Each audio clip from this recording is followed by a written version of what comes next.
Hillside, it's Mrs. Morgenstern here. I'm here to help you with some fun summer science in case maybe you're bored and looking for something to do. So we're actually gonna do how fast something can melt. You can find pretty much anything all over your whole house if you think it has the property of being able to melt. So I found a couple things at my house, and I found a box, an old clothing box that I'm gonna use to do this experiment today. So in front of me, I have just this old clothing box. If you open it up, it makes a great vessel to kind of keep things contained.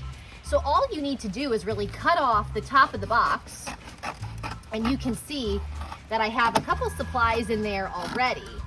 Now, the reason I don't want the lid on the box is those of you that have made solar ovens with me in the past, when things are kind of kept in there, yes, the heat stays, but we want direct sunlight. We don't want heat to trap inside. We want the sun to take a direct hit on our objects. So here's what I have in my box so far. I just have some chocolate pieces.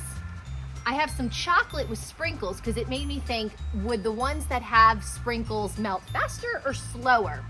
I have a crayon because I know it has a property before of maybe melting when some heat's applied, and some gummy bears. And I also have two more supplies, and I need my helpers to come down so I can put those in the box. So I bet everybody has this, some ice cubes. So McKenna, can you put 3 ice cubes right here? 1, 2, 3, and the sun's already doing its work on these.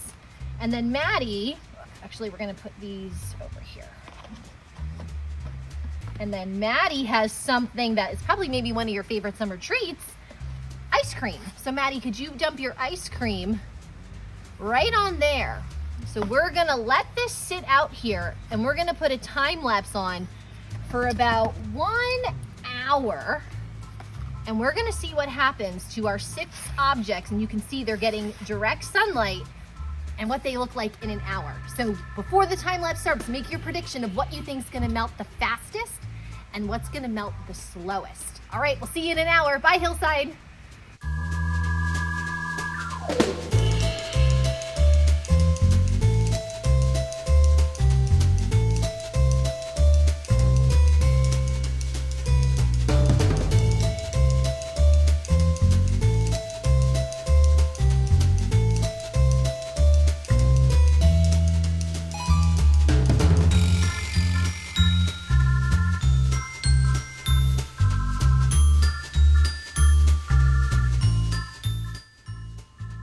All right, Hillside, we are officially at 3 total hours since out in the sun, and I have some new and updated results.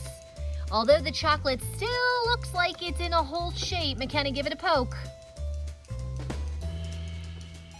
Pretty melty as soon as it's touched. It's nice stretchy. Pretty stringy. All right, poke these ones. Let's see the chocolate ones. Let's see what happens with those. All right, same thing. They look in the hole. They look like they're still in their normal shape, but when it's poked, they start to spread out.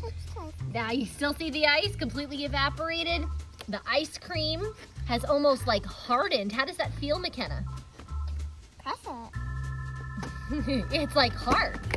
Like we can chip away at it. It's almost like sugar crystals. But right here. Because all of the liquid,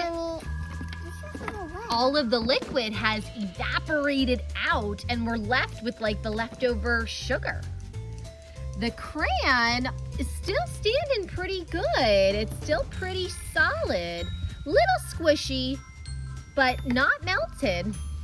Take a look at our gummy bears. No, I want to. They are completely liquid and completely just melted and stretched out. They're almost like a slime. Is what they're almost kind of like, so I can stretch it all the way up. All right, Hillside, if you take any videos doing the melting challenge or any pictures, we would love to see them. Don't forget to send them over to Miss Bauer. Have an awesome rest of your summer, and I'll see you soon. Bye, Hillside.